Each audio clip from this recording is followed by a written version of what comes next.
तो फ्रेंड्स, अगर आप सीटेट की प्रिपरेशन कर रहे हैं या सीटेट का पेपर देने वाले हैं तो आपके लिए वीडियो बहुत इंपॉर्टेंट है। हम इस वीडियो में डिस्कस करेंगे 2011 से 2018 तक के सारे प्रीवियस ईयर क्वेश्चन, यानी कि बाल विकास के सारे प्रीवियस ईयर क्वेश्चन। तो इसके पहले अगर अभी तक आपने इस चैनल को सब्सक्राइब नहीं किया है तो चैनल को सब्सक्राइब जरूर कर लें और वीडियो को एंड तक जरूर देखें। चाहे इसके पहले आपने प्रीवियस ईयर सॉल्व किए हों या ना किए हों, आपके लिए वीडियो बहुत इंपॉर्टेंट है। आप ये ज़रूर चेक करें कि आपके इसमें से कितने क्वेश्चन होते हैं और आपकी तैयारी किस लेवल की है।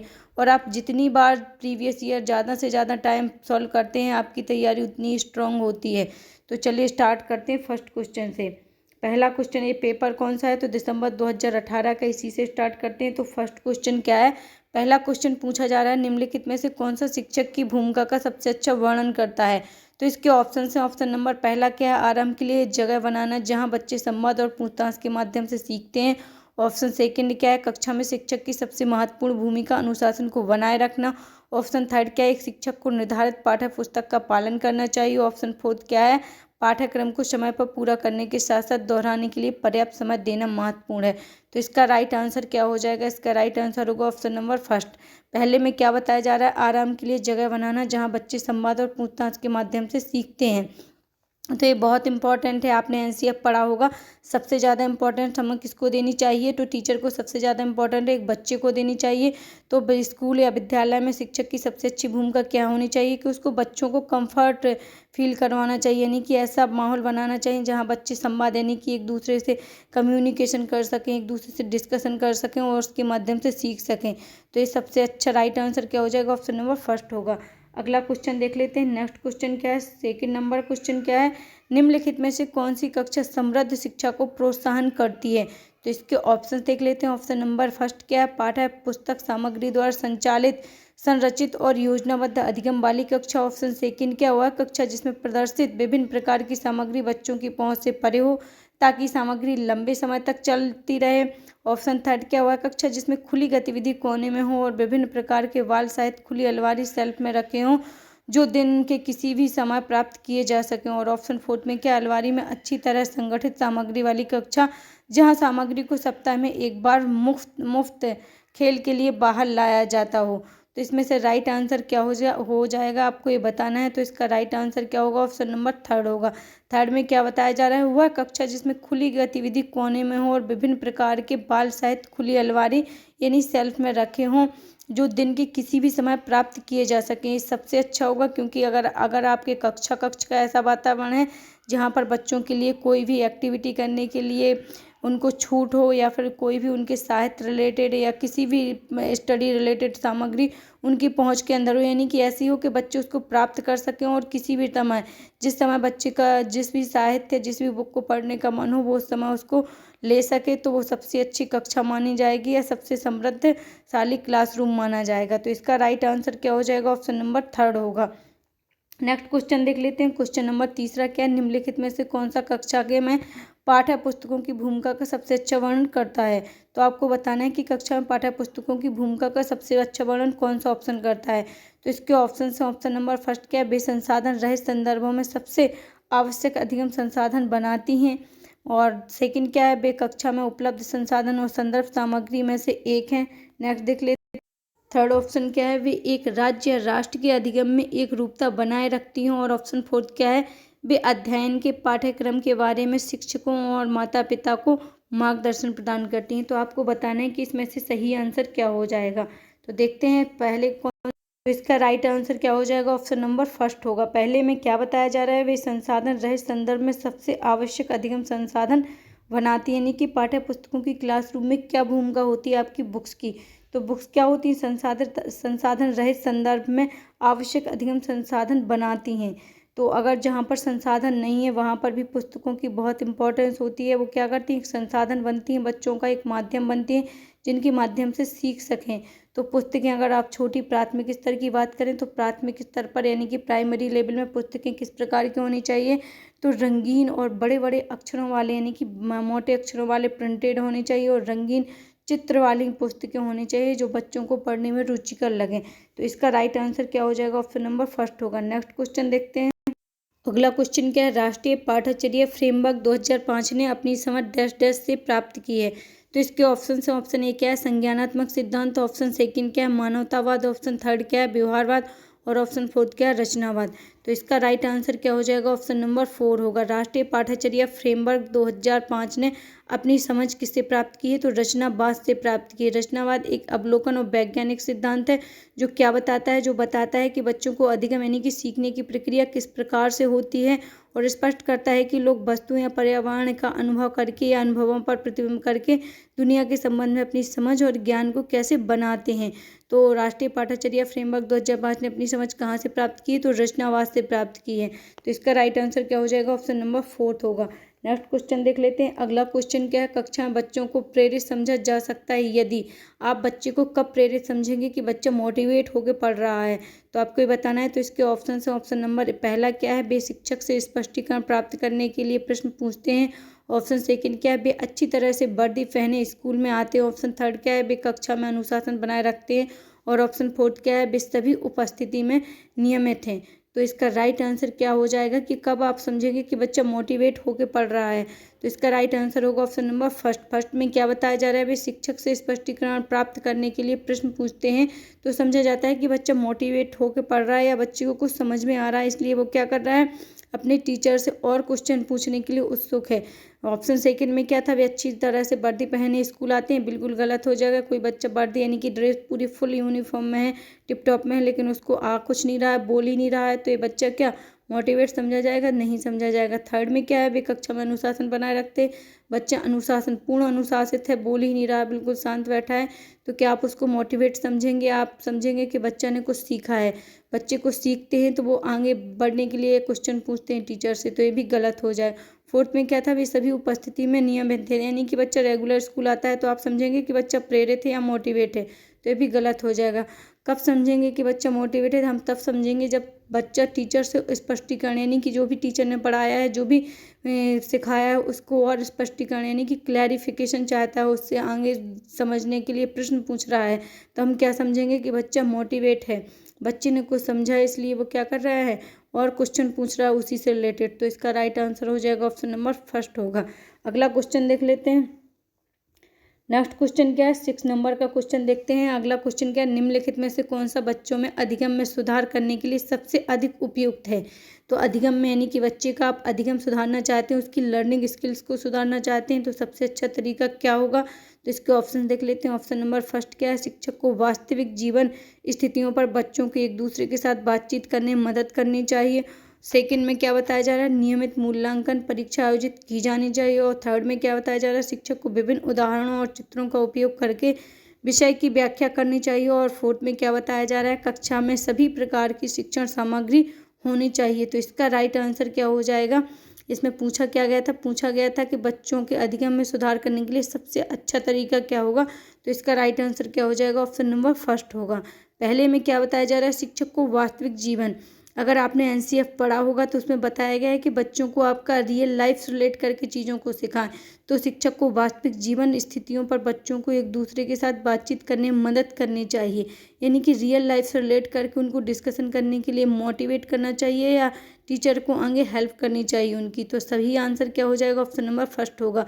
इसी से क्या होगा, बच्चे के अधिगम में सुधार होगा, बच्चा रियल लाइफ से रिलेट करके चीज़ों को सीख पाएगा और लंबे टाइम तक उसको याद रहेंगी और उसको रट्टा नहीं मारना पड़ेगा। जब कोई चीज़ आप रियल लाइफ से रिलेट करके सिखाते हैं या सीखते हैं तो आपको उस चीज़ को रटने की ज़रूरत नहीं पड़ती है, आप उसको स्वयं प्रैक्टिकल करके या रियल लाइफ में जैसा होता है वैसा रियल लाइफ से रिलेट करके पढ़ाते हैं, तो बच्चा उसको आसानी से सीख जाता है और लंबे समय तक उसको याद रहता है। तो इसका राइट आंसर क्या हो जाएगा, ऑप्शन नंबर फर्स्ट होगा। नेक्स्ट क्वेश्चन देख लेते हैं।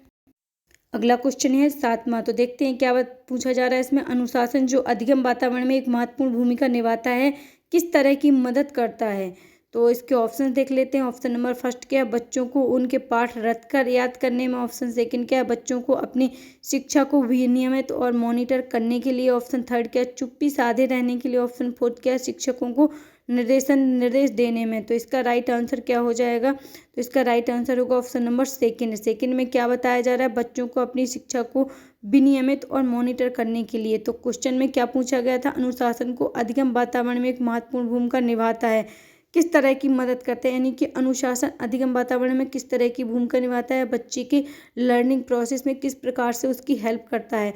तो इसका आंसर क्या हो जाएगा? सेकंड। सेकंड में क्या बताया जा रहा है? बच्चों को अपनी शिक्षा को विनियमित यानी कि रेगुलेट करने में, मॉनिटर करने में, कि बच्चा किस प्रकार से सीख रहा है, वो स्वयं का मूल्यांकन कर सके अनुशासन के माध्यम से कि हमने क्या सीखा है, और हम नियमित यानी कि नियमित रूप से या एक दूसरे से डिस्कशन करके कैसे सीख सकते हैं। तो इस प्रकार से इसका राइट आंसर हो जाएगा ऑप्शन नंबर सेकंड। अगला क्वेश्चन देखते हैं। नेक्स्ट क्वेश्चन क्या है? आनुवंशिकता और वातावरण की भूमिका के बारे में निम्नलिखित में से कौन सा कथन सत्य है?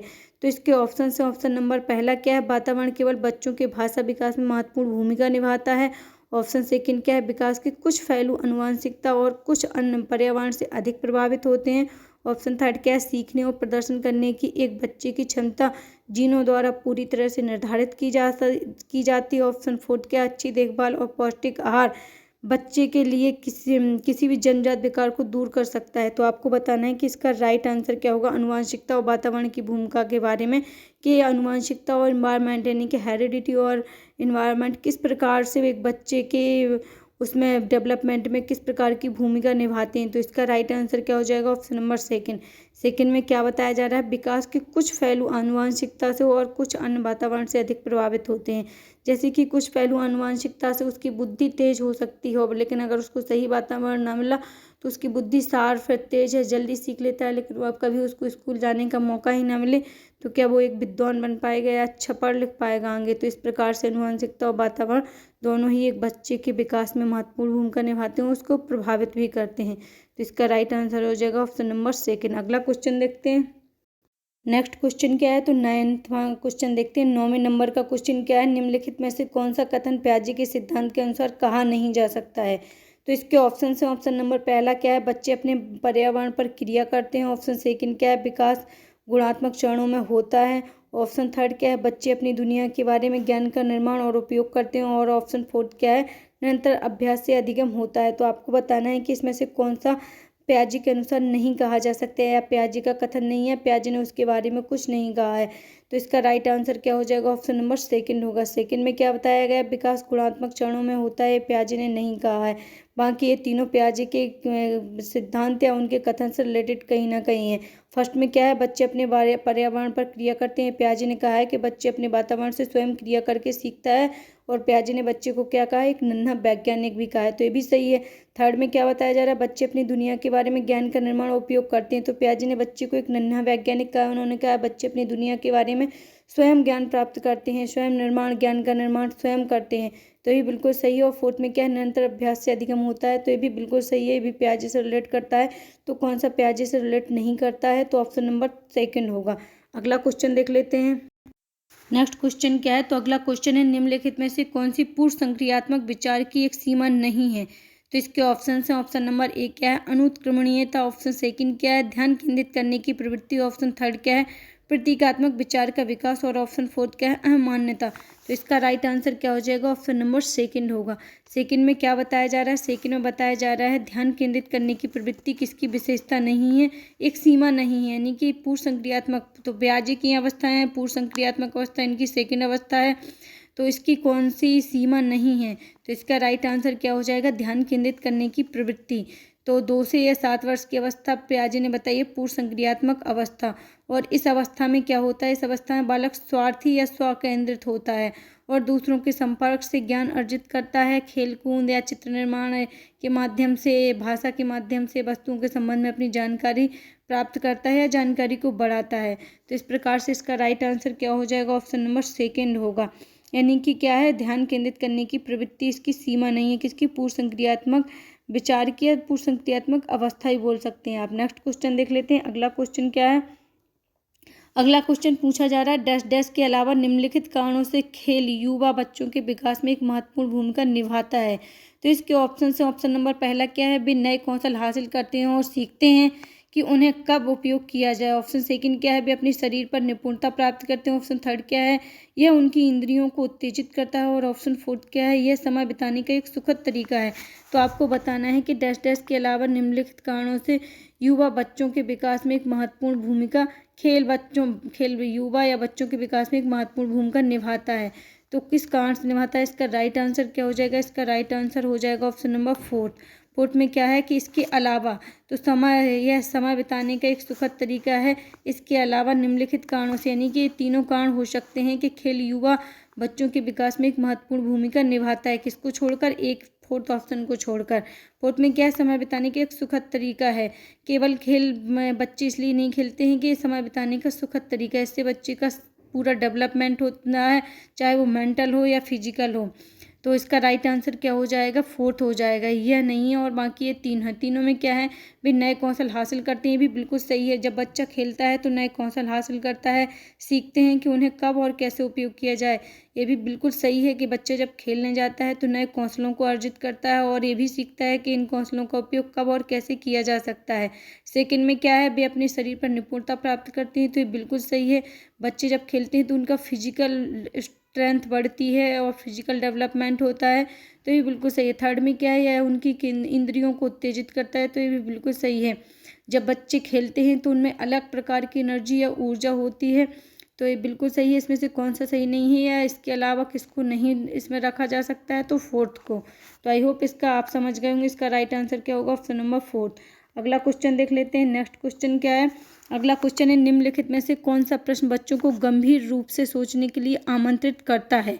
तो इसके ऑप्शन से ऑप्शन नंबर पहला क्या है? विभिन्न तरीकों से हम इसे कैसे हल कर सकते हैं।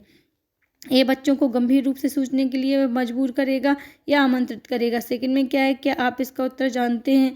ऑप्शन थर्ड क्या है? सही जवाब क्या है? ऑप्शन फोर्थ क्या है? क्या आप इसी तरह की स्थिति के बारे में सोच सकते हैं? तो आपको बताना है कि वह कौन सा प्रश्न होगा जो बच्चों को गंभीर रूप से सोचने के लिए आमंत्रित या सोचने के लिए वो एक्साइटेड या आगे बढ़ाएगा। तो इसका राइट आंसर क्या हो जाएगा? ऑप्शन नंबर फर्स्ट होगा। फर्स्ट में क्या बताया जा रहा है? विभिन्न तरीकों से हम इसे कैसे हल कर सकते हैं।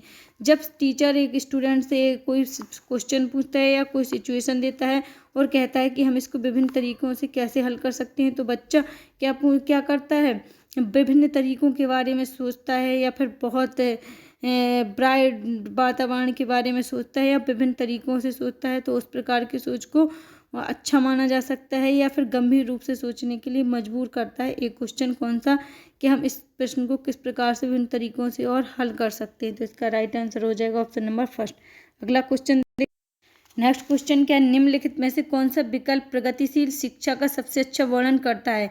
तो इसके ऑप्शन से ऑप्शन नंबर पहला क्या है? परियोजना विधि, क्षमता समूह बनाना, रैंकिंग। ऑप्शन सेकंड क्या है? करके सीखना, परियोजना विधि, सहयोग से सीखना। ऑप्शन थर्ड क्या है? थीमेटिक इकाइयाँ, नियमित इकाइयाँ, इकाई परीक्षण, रैंकिंग। और ऑप्शन फोर्थ क्या है? व्यक्तिगत अधिगम, क्षमता समूह बनाना, छात्रों की लेवलिंग करना। तो इसमें से क्वेश्चन में पूछा गया है कि कौन सा विकल्प प्रगतिशील शिक्षा का सबसे अच्छा वर्णन करता है। तो इसका राइट आंसर क्या हो जाएगा? Option number second. सेकंड में क्या बताया जा रहा है? करके सीखना, परियोजना विधि, सहयोग से सीखना। ये क्या है? प्रगतिशील शिक्षा का सबसे अच्छा वर्णन करता है।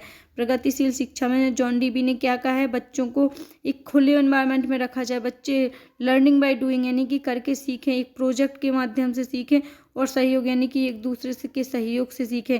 जैसे कि आपने टीम टीचिंग देखा होगा, तो उसमें एक दूसरे के सहयोग से ही टीचर पढ़ाता है, इसी प्रकार से बच्चे एक दूसरे के सहयोग से सीखें। तो इस प्रकार की इन सब चीज़ों को क्या कहा जाता है? तो प्रगतिशील शिक्षा का सबसे अच्छा वर्णन करता है कौन सा? तो option number second. Next question देख लेते हैं। अगला क्वेश्चन क्या है? अगला क्वेश्चन है, प्रगतिशील शिक्षा के बारे में निम्नलिखित में से कौन सा कथन बताता है शिक्षा स्वयं ही जीवन है? तो इसके ऑप्शन है, ऑप्शन नंबर फर्स्ट क्या है? जीवन सच्चा शिक्षक है। ऑप्शन सेकंड क्या है? स्कूल शिक्षा को यथासंभव लंबे समय तक जारी रखना चाहिए। ऑप्शन थर्ड क्या है? स्कूलों की आवश्यकता नहीं है, बच्चे अपने जीवन के अनुभवों से सीख सकते हैं। ऑप्शन फोर्थ क्या है? स्कूलों में शिक्षा सामाजिक और प्राकृतिक दुनिया को प्रतिबिंब करे। तो इसका राइट आंसर क्या हो जाएगा? ऑप्शन नंबर फोर्थ होगा। फोर में क्या बताया जा रहा है? स्कूलों में शिक्षा सामाजिक और प्राकृतिक दुनिया को प्रतिबिंबित करे, यानी कि विद्यालय का एनवायरनमेंट ऐसा होना चाहिए जो सोशल हो और क्या हो? प्राकृतिक, यानी कि नेचर से जुड़ा हुआ हो। इन सामाजिक और प्राकृतिक दोनों को क्या करे? स्कूल का वातावरण प्रतिबिंबित करे, यानी कि इस प्रकार का वातावरण आपके विद्यालय में होना चाहिए। तो इसका राइट आंसर क्या हो जाएगा? ऑप्शन नंबर फोर्थ होगा। अगला क्वेश्चन देख लेते हैं। नेक्स्ट क्वेश्चन क्या है? अगला क्वेश्चन है, कोलबर्ग के सिद्धांत के योगदान के रूप में निम्नलिखित में से किसे माना जा सकता है? तो इसके ऑप्शन है, ऑप्शन नंबर पहला क्या है? उनका विश्वास है कि बच्चे नैतिक दार्शनिक हैं। ऑप्शन सेकंड क्या है? उनके सिद्धांत में संज्ञानात्मक परिपक्वता और नैतिक परिपक्वता के बीच एक सहयोग का समर्थन किया गया है। ऑप्शन थर्ड क्या है, इस सिद्धांत में विस्तृत परीक्षण प्रक्रियाएं हैं। ऑप्शन फोर्थ क्या है, यह नैतिक तर्क और कार्रवाई के बीच एक स्पष्ट संबंध स्थापित करता है। तो इसका राइट आंसर क्या हो जाएगा, ऑप्शन नंबर फोर्थ में क्या बताया जा रहा है, नैतिक तर्क और कार्रवाई के बीच एक स्पष्ट संबंध स्थापित करता है। यही क्या है, कोहलबर्ग का सिद्धांत है। तो नेक्स्ट क्वेश्चन देख लेते हैं, इसका राइट आंसर हो जाएगा ऑप्शन नंबर फोर्थ। अगला क्वेश्चन क्या है, निकटवर्ती विकास का क्षेत्र संदर्भित करता है। तो इसके ऑप्शन है, ऑप्शन नंबर पहला क्या है, उस सीखने के बिंदु को जब सहयोग वापस लिया जा सकता है। ऑप्शन सेकंड क्या है, उस चरण को जब अधिकतम विकास संभव है। अगला ऑप्शन देख लेते हैं, आगे के ऑप्शन। अगला ऑप्शन क्या है, अगला ऑप्शन से उस विकासात्मक चरण को जब बच्चा सीखने की पूरी जिम्मेदारी लेता है। और फोर्थ में क्या बताया जा रहा है, एक संदर्भ को जिसमें बच्चे सहयोग से सही स्तर के साथ कोई कार्य लगभग स्वयं कर सकते हैं। क्वेश्चन क्या था, तो क्वेश्चन ये था निकटवर्ती विकास का क्षेत्र संदर्भित करता है, यानी कि निकटवर्ती विकास का क्षेत्र क्या है, zone of proximal development, Vygotsky का सिद्धांत किस क्षेत्र को संदर्भित करता है। तो इसका राइट आंसर क्या हो जाएगा, ऑप्शन नंबर 4 होगा। 4 में क्या बताया जा रहा है, एक संदर्भ को जिसमें बच्चे सहयोग से सही स्तर के साथ कोई कार्य लगभग स्वयं कर सकते हैं। इसी को वाइगोत्स्की ने क्या कहा है, जोन ऑफ प्रॉक्सिमल डेवलपमेंट, यानी कि ZPD। वह विकास का क्षेत्र यानी कि एक ऐसा क्षेत्र जहाँ पर बच्चा किसी दूसरे के सहयोग से कोई कार्य को स्वयं लगभग पूर्ण कर सकता है। तो उसी को क्या कर सकते हैं हम, जोन ऑफ प्रॉक्सिमल डेवलपमेंट। और क्वेश्चन में भी क्या पूछा गया था, निकटवर्ती विकास का क्षेत्र संदर्भित करता है। तो किस चीज़ को संदर्भित करता है, एक संदर्भ को जिसमें बच्चे सहयोग से सही स्तर के साथ कोई कार्य लगभग स्वयं कर सकते हैं। तो इसका राइट आंसर क्या होगा, ऑप्शन नंबर 4। आई होप आप समझ गए होंगे। अगला क्वेश्चन देख लेते हैं। नेक्स्ट क्वेश्चन क्या है, एक उभयलिंगी व्यक्तित्व। तो इसके ऑप्शन देख लेते हैं। ऑप्शन नंबर पहला क्या है, समाज में प्रचलित रूढ़िवादी लिंग भूमिकाओं का पालन करता है। ऑप्शन सेकंड क्या है, स्त्री लक्षणों वाले पुरुषों को संदर्भित करता है। ऑप्शन थर्ड क्या है, में आमतौर पर माने गए पुरुष और स्त्री गुणों का समायोजन होता है। ऑप्शन फोर्थ क्या है, में दृढ़ और अहंकारी होने की आदत होती है। तो इसका राइट आंसर क्या हो जाएगा, ऑप्शन नंबर थर्ड होगा। थर्ड में क्या बताया गया, एक उभयलिंगी व्यक्तित्व क्या है। तो थर्ड में क्या बताया गया है, मैं, यानी कि एक उभयलिंगी व्यक्तित्व में आमतौर पर माने गए पुरुष और स्त्री गुणों का समायोजन होता है। तो आपने देखे होंगे बहुत से लोग ऐसे होते हैं जो मतलब कुछ गुण उनमें होते हैं, लोग बोलते हैं उनको कि देखो कैसे लेडीज जैसी बात करता है, उन्हीं को क्या बोल सकते हैं हम, उभयलिंगी व्यक्तित्व, यानी कि उनमें आमतौर पर माने गए पुरुष और स्त्री गुणों का समायोजन होता है। तो इसका राइट आंसर हो जाएगा ऑप्शन नंबर थर्ड। अगला क्वेश्चन देख लेते हैं। नेक्स्ट क्वेश्चन क्या है, बच्चे डैश को छोड़कर अन्य सभी के द्वारा लिंग भूमिका ग्रहण करते हैं। तो इसके ऑप्शन से ऑप्शन नंबर पहला क्या है, ट्यूशन। ऑप्शन सेकंड क्या है, मीडिया। ऑप्शन थर्ड क्या है, सामाजिकरण। और ऑप्शन फोर्थ क्या है, संस्कृति। तो इसका राइट आंसर क्या हो जाएगा, फर्स्ट होगा, यानी कि ट्यूशन को छोड़कर बच्चे सभी के द्वारा लिंग भूमिकाएं ग्रहण करते हैं, चाहे वो मीडिया हो, चाहे मीडिया जैसे कि आप मीडिया में ले सकते हैं, न्यूज़पेपर ले सकते हैं, टीवी सीरियल्स ले सकते हैं। इनसे भी बच्चे क्या करते हैं, लिंग भूमिका ग्रहण करते हैं कि माँ का क्या रोल होता है, पिता का क्या रोल होता है, या माँ कौन से काम करती है, पिता कौन से काम करता है। और सामाजिकरण भी इसी से होता है, यानी कि सामाजिकरण के माध्यम से भी बच्चे क्या करते हैं, लिंग भूमिकाओं को ग्रहण करते हैं। और संस्कृति यानी कि कल्चर से भी वो क्या करते हैं, लिंग भूमिकाओं को ग्रहण कर सकते हैं, लेकिन ट्यूशन के माध्यम से ऐसा नहीं होता है। तो इसका राइट आंसर क्या हो जाएगा, ऑप्शन नंबर फर्स्ट होगा। नेक्स्ट क्वेश्चन देख लेते हैं। तो आपको इसीलिए प्रीवियस ईयर पेपर सॉल्व करना, जितने ज़्यादा से ज़्यादा टाइम आप सॉल्व कर लेंगे आपके लिए उतना ही अच्छा रहेगा। ये मेरे खुद के सॉल्व किए हुए पेपर हैं, पुराने क्वेश्चन पेपर्स। तो मैंने इनको कम से कम पेपर से पहले 5 से 6 बार प्रीवियस ईयर पेपर को सॉल्व किया था। तो आप जितने ज़्यादा से ज़्यादा बार प्रीवियस ईयर पेपर को सॉल्व करते हैं आपकी तैयारी उतनी ही अच्छी होती है। तो चलिए देखते हैं नेक्स्ट क्वेश्चन क्या है, मानकीकृत परीक्षणों की आलोचना में से एक यह है कि। तो इसके ऑप्शन से ऑप्शन नंबर पहला क्या है, वे बच्चों की क्षमता की स्पष्ट तस्वीर नहीं देते हैं। ऑप्शन सेकंड क्या है, वे मुख्य रूप से मुख्य धारा की संस्कृति का प्रतिनिधित्व करते हैं और इसीलिए पक्षपाती हैं। ऑप्शन थर्ड क्या है, उनकी भाषा को समझना मुश्किल है। और ऑप्शन फोर्थ क्या है, परीक्षण बड़ी आबादी पर लागू नहीं किए जा सकते हैं। तो आपको बताना है कि मानकीकृत परीक्षणों की आलोचना इनमें से एक यह है कि, यानी कि मानकीकृत परीक्षणों की आलोचना क्यों की जाती है। तो इसका राइट आंसर क्या हो जाएगा, ऑप्शन नंबर सेकंड होगा। सेकंड में क्या बताया जा रहा है, मुख्य रूप से मुख्य धारा की संस्कृति का प्रतिनिधित्व करते हैं इसीलिए पक्षपाती हैं। तो इसका राइट आंसर हो जाएगा ऑप्शन नंबर सेकंड, मुख्य धारा की संस्कृति का प्रतिनिधित्व करते हैं इसीलिए क्या है, पक्षपाती हैं। यही इसका क्या हो जाएगा, राइट आंसर। नेक्स्ट क्वेश्चन देख लेते हैं। नेक्स्ट क्वेश्चन क्या है, एकाधी बुद्धिमानी का सिद्धांत कहता है। एकाधी बुद्धिमानी, आप इसके शब्दों पर मत जाइए, अगर आपने पढ़ा होगा बहुबुद्धि का सिद्धांत, तो ये उसी के बारे में पूछ रहा है। एकाधी बुद्धिमानी से मतलब बहुबुद्धि का सिद्धांत कहता है कि, तो इसके ऑप्शन से ऑप्शन नंबर पहला क्या है, प्रभावी अध्यापन के द्वारा बुद्धि बढ़ाई जा सकती है। ऑप्शन सेकंड क्या है, बुद्धि तेजी से बढ़ाई जा सकती है। ऑप्शन थर्ड क्या है, बुद्धि कई प्रकार की हो सकती है। ऑप्शन फोर्थ क्या है, पेपर पेंसिल परीक्षण सहायक नहीं है। तो आपको बताना है एकाधी बुद्धि का सिद्धांत क्या कहता है। एकाधी बुद्धि मतलब बहुबुद्धि का सिद्धांत। तो इसका राइट आंसर हो जाएगा ऑप्शन नंबर थर्ड। थर्ड में क्या बताया गया, बुद्धि कई प्रकार की हो सकती है। तो ये सिद्धांत किसका था, यानी कि बहुबुद्धि का सिद्धांत किसने दिया था, तो हॉवर्ड गार्डनर ने दिया था। और इन्होंने कितने प्रकार की बुद्धि बताई थी, तो इन्होंने 7 प्रकार की बुद्धि बताई थी। तो इसका राइट आंसर क्या हो जाएगा, ऑप्शन नंबर थर्ड होगा। अगला क्वेश्चन देख लेते हैं। नेक्स्ट क्वेश्चन क्या है, अगला क्वेश्चन है, शिक्षक सीखने के लिए मूल्यांकन और सीखने के मूल्यांकन दोनों का उपयोग कर सकते हैं। तो इसके ऑप्शन से ऑप्शन नंबर पहला क्या है, बच्चों की प्रगति की निगरानी करने और उनके सीखने के अंतराल को भरने के लिए उचित लक्ष्य निर्धारित करने में। ऑप्शन सेकंड क्या है, बच्चों की प्रगति और उपलब्धि स्तर को जानने में। ऑप्शन थर्ड क्या है, बच्चों की सीखने की जरूरतों को जानने में और तदनुसार शिक्षण रणनीति का चयन करने में। और ऑप्शन फोर्थ क्या है, अब आवधिक अंतरालों पर बच्चों के प्रदर्शन का आकलन करने और उनके प्रदर्शन को प्रमाणित करने में। तो इसका राइट आंसर क्या हो जाएगा, ऑप्शन नंबर सेकंड होगा। सेकंड में क्या बताया जा रहा है, क्वेश्चन में क्या पूछा गया, पहले तो क्वेश्चन में पूछा गया था शिक्षक सीखने के लिए मूल्यांकन और सीखने के मूल्यांकन दोनों का उपयोग कर सकते हैं। तो शिक्षक सीखने के लिए मूल्यांकन और सीखने का मूल्यांकन दोनों का उपयोग किस सिचुएशन में कर सकते हैं, तो किस लिए कर सकते हैं, तो बच्चों की प्रगति और उपलब्धि के स्तर को जानने के लिए कि बच्चे ने कहाँ तक प्रगति की है और बच्चे का क्या है उपलब्धि स्तर, बच्चे ने कितनी उपलब्धि प्राप्त की है, यानी कि अभी तक क्या सीखा है। तो यह जानने के लिए क्या कर सकते हैं बच्चे, सीखने इसका यूज कर सकते हैं। तो इसका राइट आंसर हो जाएगा ऑप्शन नंबर सेकंड। अगला क्वेश्चन देख लेते हैं। नेक्स्ट क्वेश्चन क्या, निम्नलिखित में से कौन सा सतत और व्यापक मूल्यांकन से संबंधित नहीं है। तो इसके ऑप्शन से ऑप्शन नंबर पहला क्या है, या बच्चों को धीमे, खराब या बुद्धिमान के रूप में चिन्हित करने में उपयोग होता है। यानी कि सतत मूल्यांकन का हम इसलिए यूज करते हैं, संबंधित नहीं, आपको ये बताना है।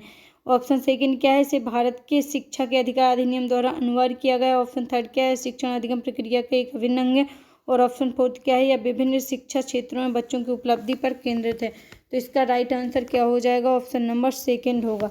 सेकंड में क्या बताया जा रहा है, इसमें बताया जा रहा है इसे भारत की शिक्षा के अधिकार अधिनियम द्वारा अनिवार्य किया गया है, बिल्कुल गलत है। शिक्षा के अधिकार अधिनियम द्वारा इसको नहीं अनिवार्य किया गया, बल्कि शिक्षा के अधिकार अधिनियम 2009 के द्वारा किसको अनिवार्य किया गया है, तो 6 से 14 वर्ष की आयु वर्ग के बच्चों के लिए निःशुल्क और अनिवार्य शिक्षा के अधिकार अधिनियम को मूल अधिकारों में सम्मिलित किया गया है, ना कि इसको। तो इसका राइट आंसर क्या हो जाएगा, ऑप्शन नंबर सेकंड, यानी कि सतत और व्यापक मूल्यांकन के बारे में कौन सा सही नहीं है या कौन सा संबंधित नहीं है, तो सेकंड होगा। नेक्स्ट क्वेश्चन देख लेते हैं। अगला क्वेश्चन क्या है, नेक्स्ट क्वेश्चन है, बच्चों में प्रतिभाशालिता डैश डैश के कारण हो सकती है। तो इसके ऑप्शन से ऑप्शन नंबर पहला क्या है, ऑप्शन पहले में है, एक अनुशासित दिनचर्या के कारण हो सकती है, बच्चे प्रतिभाशाली हो सकते हैं। ऑप्शन सेकंड क्या, अनुवांशिकता और वातावरण के बीच एक अंतःक्रिया के कारण भी बच्चे प्रतिभाशाली हो सकते हैं। ऑप्शन थर्ड क्या, एक संसाधन समृद्ध वातावरण। ऑप्शन फोर्थ क्या है, सफल माता पिता। तो इसका राइट आंसर क्या हो जाएगा, ऑप्शन नंबर सेकंड, कि बच्चे प्रतिभाशाली किस प्रकार या किस कारण से हो सकते हैं। तो इसका राइट आंसर क्या होगा, सेकंड। सेकंड में क्या बताया जा रहा है, अनुवांशिकता और वातावरण के बीच की एक अंतःक्रिया के कारण बच्चे क्या हो सकते हैं, प्रतिभाशाली हो सकते हैं। जैसे कि अगर उसको अनुवांशिकता, यानी कि उसको अनुवांशिक रूप से अच्छी बुद्धि मिली है, शार्प बुद्धि, जल्दी सीख लेता है, और उसको उसी के साथ अच्छा वातावरण मिल जाए, अच्छे टीचर मिल जाए, उसको पढ़ने का सही माहौल मिल जाए, तो क्या होगा, एक वो अच्छा इंटेलिजेंट बच्चा बन सकता है, या फिर वो अपनी लाइफ में कुछ अच्छा कर सकता है। तो इसका राइट आंसर क्या हो जाएगा, ऑप्शन नंबर सेकंड होगा। अगला क्वेश्चन देख लेते हैं। नेक्स्ट क्वेश्चन क्या है, सामाजिक आर्थिक रूप से वंचित पृष्ठभूमि से आने वाले बच्चों को कक्षाएं माहौल की आवश्यकता होती है। तो बच्चों को, यानी कि सामाजिक और आर्थिक रूप से वंचित पृष्ठभूमि से जो बच्चे विद्यालय आ रहे हुए हैं, उनको किस प्रकार के सामाजिक माहौल की या किस प्रकार के वातावरण की आवश्यकता है, कहाँ पर, कक्षा या विद्यालय में। तो इसके ऑप्शन देख लेते हैं। ऑप्शन नंबर पहला क्या है, बच्चों को उनकी क्षमताओं के आधार पर वर्गीकृत करता है। ऑप्शन सेकंड क्या है, उन्हें अच्छा व्यवहार सिखाता है। ऑप्शन थर्ड क्या है, उनके सांस्कृतिक और भाषाई ज्ञान को महत्व देता है तथा उनका उपयोग करता है। ऑप्शन फोर्थ क्या है, उनकी भाषा के उपयोग को हतोत्साहित करता है ताकि वे मुख्य धारा की भाषा सीख सकें। तो आपको बताना है कि इसमें से कौन सा ऑप्शन सही होगा, जो क्या है, सामाजिक और आर्थिक रूप से वंचित पृष्ठभूमि से आने वाले बच्चों को कक्षा में के माहौल की आवश्यकता होती है। जो यानी कि किस प्रकार के माहौल की आवश्यकता होती है, जो बच्चे सामाजिक या आर्थिक रूप से वंचित पृष्ठभूमि से आते हैं उनको आपको किस प्रकार का क्लास में इन्वायरमेंट देना चाहिए। तो किस प्रकार का, इसका राइट आंसर क्या हो जाएगा, ऑप्शन नंबर थर्ड में क्या बताया जा रहा है, उनकी सांस्कृतिक और भाषाई ज्ञान को महत्व देता है, यानी कि जो वातावरण उनके सांस्कृतिक और भाषाई ज्ञान को महत्व देता है तथा उनका उपयोग करता है उस प्रकार का आपको वातावरण देना चाहिए। ठीक है, इसका राइट आंसर हो जाएगा ऑप्शन नंबर थर्ड। अगला क्वेश्चन देख लेते हैं। नेक्स्ट क्वेश्चन क्या है, कक्षा में सृजनात्मक और प्रगतिशील बच्चों के लिए आवश्यक हस्तक्षेप निर्भर करता है। तो इसके ऑप्शन से ऑप्शन नंबर पहला क्या है, उन्हें अन्य बच्चों को पढ़ने की जिम्मेदारी देने पर। ऑप्शन सेकंड क्या है, शिक्षक द्वारा अनुकूलित और प्रेरक निर्देशन तरीकों का उपयोग पर। ऑप्शन थर्ड क्या है, उन्हें अतिरिक्त समय दिए जाने पर। और ऑप्शन फोर्थ क्या है, उनके प्रति स्नेही होने के नाते पर। तो इसका राइट आंसर क्या हो जाएगा, इसका राइट आंसर होगा ऑप्शन नंबर सेकंड में क्या बताया जा रहा है, शिक्षक द्वारा अनुकूलित और प्रेरक निर्देशन तरीकों के उपयोग पर। अगला क्वेश्चन देख लेते हैं। नेक्स्ट क्वेश्चन क्या है, अगला क्वेश्चन है, यदि संवेदनशील बच्चों को सीखने में मदद करने के लिए निम्नलिखित में से कौन सा तरीका उपयुक्त तरीका नहीं है। तो जो बच्चे संवेदनशील हैं उनके लिए सीखने का कौन सा तरीका सही नहीं है, आपको ये बताना है। तो इसके ऑप्शन है, ऑप्शन नंबर पहला क्या है, बेचैन होने पर अक्सर उन्हें फटकार लगाना। ऑप्शन सेकंड क्या है, एक कार्य को छोटे प्रबंधनीय खंडों में तोड़ना। ऑप्शन थर्ड क्या है, अधिगम के वैकल्पिक तरीकों की पेशकश। और ऑप्शन फोर्थ क्या है, उनके दैनिक कार्यक्रम में शारीरिक गतिविधियों का समावेश करना। तो आपको बताना है कि संवेदनशील बच्चों के लिए कौन सा तरीका सही नहीं है एक टीचर के लिए। तो इसका राइट आंसर हो जाएगा ऑप्शन नंबर फर्स्ट में क्या बताया जा रहा है, बेचैन होने पर अक्सर उन्हें फटकार लगाना। है बिल्कुल गलत तरीका है। जो बच्चा अति संवेदनशील है, यानी कि जो बात बात पर रो देता है या फिर उसकी बहुत इमोशंस पे कंट्रोल नहीं है, बहुत ज़्यादा संवेदनशील है, उसको क्या, किसी बच्चे को, टीचर को ऐसा नहीं करना चाहिए कि उसको फटकार लगाए या फिर डांटे या फिर उसका मनोबल डाउन करे। तो इसका राइट आंसर क्या हो जाएगा, ऑप्शन नंबर फर्स्ट। आपको सीटेट में एक बात को याद रखना है कि आपको बच्चे को कभी भी नीचा नहीं दिखाना है या बच्चे को कभी डांटना नहीं है, मारना नहीं है या कुछ गलत नहीं बोलना है, चाहे कोई भी हो। तो आप सही कर ले जाएंगे किसको, आंसर को या क्वेश्चन को। तो आपको उन ऑप्शंस को अवॉइड करना है, कौन से, जिसमें बच्चे को डांटना, फटकारना, पीटना इत्यादि हो। तो इसका राइट आंसर क्या होगा, ऑप्शन नंबर फर्स्ट। अगला क्वेश्चन देखते हैं। अगला क्वेश्चन क्या है, अलग अलग सोच वाले पैटर्न उन बच्चों की पहचान करते हैं जो। तो इसके ऑप्शन हैं, ऑप्शन नंबर पहला क्या है, प्रत्यास्थायी है। ऑप्शन सेकंड क्या है, विकलांग है। ऑप्शन थर्ड क्या है, डिसलेक्सिक है। ऑप्शन फोर्थ क्या, सृजनात्मक है। तो इसका राइट आंसर क्या हो जाएगा, ऑप्शन नंबर फोर्थ। यानी कि अलग अलग पैटर्न वाले बच्चे किसको प्रदर्शित करते हैं, तो सृजनात्मक बालक को प्रदर्शित करते हैं। अगला क्वेश्चन देख लेते हैं। नेक्स्ट क्वेश्चन क्या, निम्नलिखित में से कौन सा शिक्षक द्वारा कक्षा में बच्चों के लिए समस्या हल करने के तरीकों का वर्णन नहीं कर सकता है। तो इसके ऑप्शन है, ऑप्शन नंबर पहला क्या है, अभिसरण उत्तर वाले प्रश्न पूछना। ऑप्शन सेकंड क्या है, किसी विशेष समस्या को हल करने के बारे में अपनी विचार प्रक्रिया पर चर्चा करना। ऑप्शन थर्ड क्या है, कुछ हल करते समय गलतियों को करने के प्रति ईमानदार रहना। ऑप्शन फोर्थ क्या है, सोच विचार परीक्षण और विभिन्न उत्तरों जैसी शब्दावलियों का उपयोग करना। तो इसका राइट आंसर क्या हो जाएगा, ऑप्शन नंबर फर्स्ट होगा। क्वेश्चन में पूछा गया था कि कौन सा शिक्षक द्वारा कक्षा में बच्चों के लिए समस्या हल करने के तरीकों का वर्णन नहीं करता है। तो इसका राइट आंसर क्या हो जाएगा, ऑप्शन नंबर फर्स्ट में क्या बताया गया, अभिसरण उत्तर वाले प्रश्न पूछना। अभिसरण, एक देखो आपने पढ़ा होगा एक अपसारी चिंतन, दूसरा पढ़ा होगा अभिसारी चिंतन। तो अभिसारी चिंतन में क्या होता है कि बच्चा विभिन्न बिंदुओं से आकर एक ही बिंदु पर टिक जाता है, जबकि अपसारी चिंतन में क्या होता है, एक बिंदु से विभिन्न दिशाओं में सोचता है। जैसे कि आप इसको समझ सकते हैं कि अपसारण उत्तर वाले प्रश्न पूछना। तो किस प्रकार के टीचर को ऐसे प्रश्न नहीं पूछने चाहिए, क्योंकि अपसारण उत्तरों वाले प्रश्न का क्या होगा, जैसे टीचर पूछेगा भारत की राजधानी क्या है, तो इसका एक रटा रटाया आंसर होगा कि भारत की राजधानी क्या है, दिल्ली है। तो बच्चे से इस प्रकार के क्वेश्चन नहीं पूछने चाहिए। इस प्रकार के क्वेश्चन पूछने से क्या होगा, बच्चे का माइंड का डेवलपमेंट नहीं होगा, वो कुछ क्रिएटिव नहीं सोच पाएगा, क्योंकि इसका तो एक फिक्स आंसर है, वो रट के और इसको बता देगा। तो इस प्रकार के प्रश्न नहीं पूछने चाहिए किसको, टीचर को। तो इसका राइट आंसर हो जाएगा option number first. Next question देखते हैं। अगला क्वेश्चन क्या है, निम्नलिखित में से कौन सा एक संवेग है। तो इसके ऑप्शन हैं, ऑप्शन पहला क्या, उत्तेजना, स्मृति, डर और ध्यान। तो ये बहुत इजी क्वेश्चन है। इसका राइट आंसर हो जाएगा ऑप्शन नंबर थर्ड, डर एक संवेग है। यानी कि रोना, गाना, डरना, ये क्या है, एक संवेग है। तो इसका राइट आंसर होगा ऑप्शन नंबर थर्ड। अगला क्वेश्चन देख लेते हैं 30वां यानी कि 30वां क्वेश्चन क्या है। एक 3 वर्ष का बच्चा बताता है कि दूध बूथ पर एक मशीन द्वारा दूध का उत्पादन होता है। तो बच्चे का इस प्रकार का बताना एक क्या बता रहा है। तो इसके ऑप्शन देख लेते हैं। निम्नलिखित में कौन सा बच्चे की समझ का सबसे अच्छा स्पष्टीकरण प्रदान करता है। यानी कि बच्चा बता रहा है कि दूध बूथ पर एक मशीन द्वारा दूध का उत्पादन होता है। तो बच्चे का ये अनुभव किस प्रकार का अनुभव है, तो आपको ये बताना है, या बच्चे ने क्या समझा है इसलिए वो ऐसा बोल रहा है। तो इसके ऑप्शन से ऑप्शन नंबर पहला क्या है, बच्चे का परिवार बच्चे को प्रेरक वातावरण प्रदान नहीं करता इसलिए वो बोल रहा है ऐसा। ऑप्शन सेकंड क्या है, बच्चे को दुनिया की बहुत सीमित अनावरण या ज्ञान है इसलिए वो ऐसा बोल रहा है। ऑप्शन थर्ड क्या है, बच्चे का जवाब दूध बूथ से दूध खरीदने के अपने अनुभव पर आधारित है। ऑप्शन फोर्थ क्या है, बच्चे ने गाय को कभी नहीं देखा इसलिए वो बोल रहा है कि दूध बूथ पर एक मशीन द्वारा दूध का उत्पादन होता है। तो इसका राइट आंसर क्या होगा आपको ये बताना है। तो इसका राइट आंसर होगा ऑप्शन नंबर थर्ड। थर्ड में क्या बताया जा रहा है, बच्चे का जवाब दूध बूथ से दूध खरीदने के अपने अनुभव का पर आधारित है। यानी कि बच्चा गया होगा दूध बूथ पर, उसने दूध खरीदा होगा और देखा होगा कि दूध कहाँ से निकल रहा है, एक मशीन से निकल रहा है, इसलिए उसका ये क्या है स्वयं का अनुभव, इसलिए वो ऐसा बोल रहा है। तो इसका राइट आंसर होगा ऑप्शन नंबर थर्ड होगा। इसका आंसर क्या होगा, ऑप्शन नंबर थर्ड होगा। नेक्स्ट क्वेश्चन देख लेते हैं अगला। तो ये 2018 का पेपर सॉल्व कर चुके हैं। अब देखते हैं अगला पेपर। तो चलिए अब डिस्कस करते हैं 18 सितंबर 2016 का पेपर। तो 2018 के बाद पहले किसका पेपर हुआ था, 16 का। तो 2016 सीटेट का पेपर डिस्कस करते हैं। तो इसके पहले आप इस चैनल को सब्सक्राइब जरूर करें और वीडियो को ज़्यादा से ज़्यादा शेयर जरूर करें। तो चलिए देखते हैं फर्स्ट क्वेश्चन से। पहला क्वेश्चन क्या है, तो पहला क्वेश्चन क्या है, निम्नलिखित में से कौन सी विशेषता प्रतिभावान विद्यार्थी की है।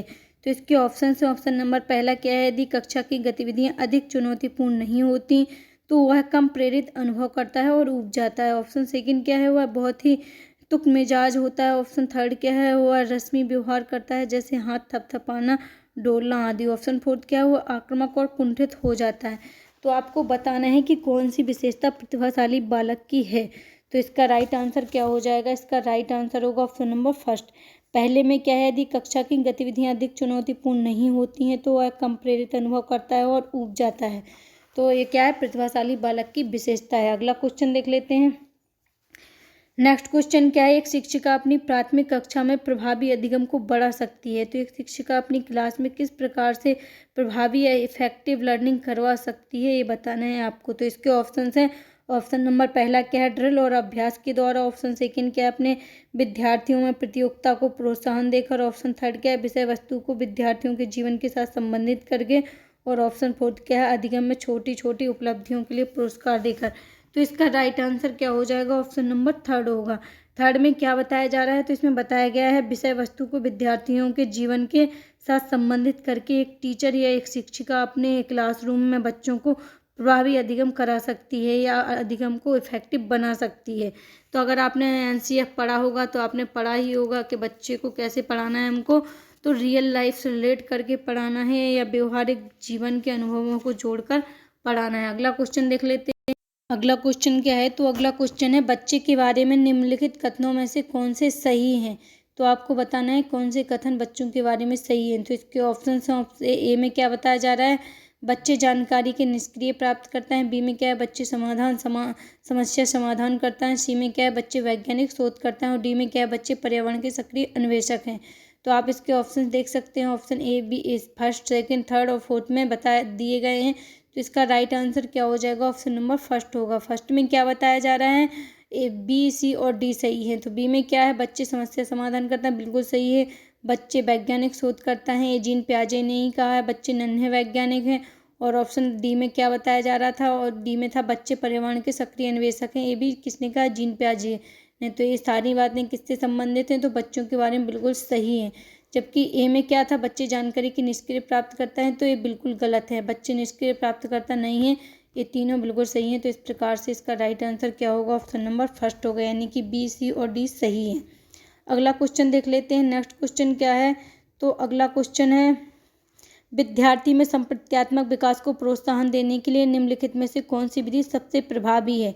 तो इसके ऑप्शन से ऑप्शन आप पढ़ लीजिए, इसके ऑप्शन बहुत लंबे लंबे हैं। तो इसका राइट आंसर क्या हो जाएगा, ऑप्शन नंबर सेकंड होगा। और ऑप्शन पढ़ने में भी टाइम बहुत चला जाएगा। तो इसका राइट आंसर क्या हो जाएगा? ऑप्शन नंबर सेकंड होगा। क्वेश्चन क्या था? विद्यार्थियों में संप्रत्यात्मक विकास को प्रोत्साहन देने के लिए निम्नलिखित में से कौन सी विधि सबसे प्रभावी है? तो सेकंड में क्या बताया जा रहा है? विद्यार्थियों को बहुत से उदाहरण देना और उन्हें तर्क शक्ति का उपयोग करने के लिए प्रोत्साहित करना, ये क्या सबसे प्रभावी विधि होगी? अगला क्वेश्चन देख लेते हैं। नेक्स्ट क्वेश्चन क्या है? अगला क्वेश्चन है, प्राथमिक विद्यालय के बच्चे उस वातावरण में सबसे, पांचवा क्वेश्चन क्या था? तो पांचवा क्वेश्चन था, प्राथमिक विद्यालय के बच्चे उस वातावरण में सबसे प्रभावी ढंग से सीखेंगे।